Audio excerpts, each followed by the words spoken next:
அஸ்ஸலாமு அலைக்கும் ரஹ்மத்துல்லாஹி வபரகாத்துஹு.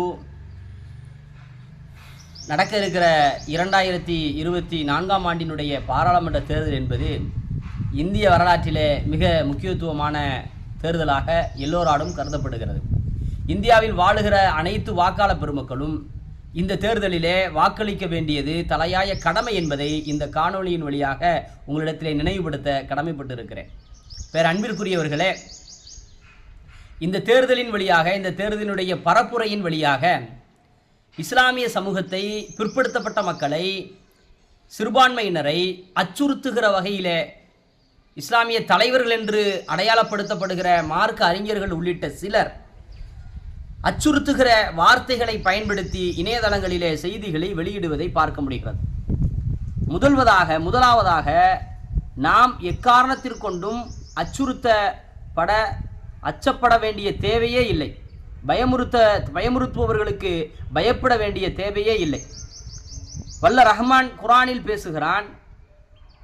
ஆல இம்ரான் என்கின்ற அத்தியாயத்திலே 173வது வசனத்திலே ஒரு வரலாறை இறைவன் வெளிப்படுத்துவதை நாம் பார்க்கிறோம். மக்களுக்கு எதிராக, இறை நம்பிக்கையாளர்களுக்கு எதிராக ஒரு பெரிய கூட்டம் உருவாக்கப்பட்டு விட்டது. ஒரு போருக்கான சூழல் ஏற்படுகிறது. அந்த நேரத்திலே உங்களுக்கு எதிரான இந்த கூட்டம் வருகிறதே என்று சொல்லப்படுகிற போது அந்த மக்கள் அதை கேட்டு ஈமானிய பலத்திலே உறுதி பெற்றார்களே தவிர அச்சப்படவில்லை, கவலைப்படவில்லை, பயப்படப்படவில்லை என்பதை குர்ஆன் ஒரு படிப்பினையாக சொல்லித் தருகிறது.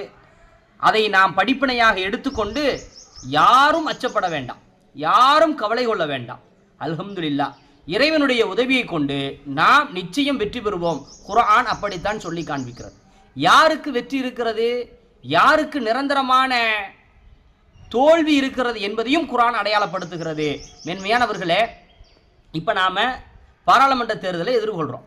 இந்த பாராளுமன்ற தேர்தலில் பரப்புரையை செய்யக்கூடியவர்கள், பரப்புரையை முன்னெடுக்கக்கூடியவங்க பலரும் பேசுகிற வார்த்தை என்னன்னா, இப்போ பிஜேபி ஆட்சிக்கு வந்துட்டா என்ன நடக்கும்?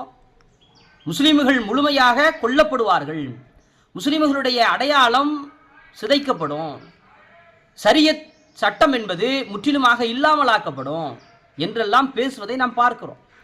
RSS சிந்தனை உடையவர்கள் இதற்காக திட்டமிட்டு சியோனிசவாதிகளும் பாசிசவாதிகளும் இணைந்து களமாடுகிறார்கள் என்பது உண்மைதான். ஆனால் இறைவன் என்ன வாக்குறுதி அளிக்கிறான் என்றால், நீதிக்காக, சத்தியத்திற்காக, சமத்துவத்திற்காக போராடுகின்ற ஒரு கூட்டம் உலகத்தில் இருக்கும் வரை இந்த மார்க்கத்தை யாராலும் அழிக்க முடியாது, யாராலும் வீழ்த்த முடியாது என்பதை இறைவன் பறைசாற்றுவதை நாம் புரிகிறோம். இப்பொழுது தேர்தலுக்காக மட்டுமே பரப்புரைகளை செய்பவர்கள் ஒரு குறுகிய மனப்பான்மையில் RSS உள்ளிட்ட பயங்கரவாத சிந்தனையாளர்களை எதிர்ப்பதை நாம் பார்க்கிறோம். அப்படி இஸ்லாம் வழிகாட்டவில்லை, நம்முடைய தலைவர்கள் அடையாளப்படுத்தவில்லை. மாறாக ஒரு நிரந்தர தீர்வை நோக்கி நாம் நகர வேண்டிய தேவை இருக்கிறது.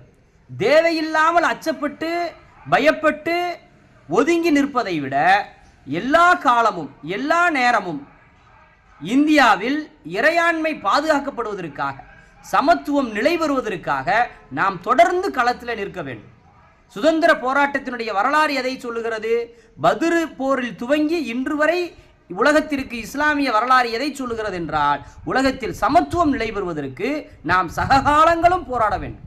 நம்முடைய வாழ்நாளில் எல்லா நாட்களும் எதிரிகளை குறித்தான விழிப்புணர்வு நமக்கு இருக்க வேண்டும். மனித குலத்திற்கு எதிரானவர்களை மனிதர்களுக்கு அடையாளப்படுத்துவதை, சமூகத்திற்கு அடையாளப்படுத்துவதிலே நம்முடைய பங்களிப்பு இருக்க வேண்டும் என்பது இஸ்லாம் சொல்லக்கூடிய வழிகாட்டுதலாக இருக்கிறது. இந்தியாவினுடைய வரலாறு அதைத்தான் பிரதிபலிக்கிறது. ஆக இந்திய இறையாண்மை பாதுகாக்கப்படுவதற்கு நேரடியாக பாசிசத்தை யார் எதிர்க்கிறார்களோ, பாசிசத்திற்கு எதிராக தங்களுடைய ஆயுள் நாட்களிலே நீண்ட காலங்களை செலவழித்து துடிப்புமிக்க தலைவர்கள் என்று பலரும் களத்திலே நிற்கிறார்கள். அவர்களை நாம் தேர்ந்தெடுக்கலாம்.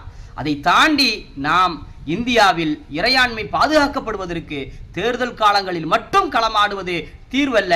எல்லா காலங்களிலும் நாம் தொடர்ந்து களமாட வேண்டும். எல்லா துறைகளிலும் நம்முடைய சிந்தனைகளை செலுத்தி நாம் முன்னேற்ற பாதையை நோக்கி நகர வேண்டும். அப்படிப்பட்ட ஒரு முயற்சிகளை நாம் முன்னெடுப்போம்.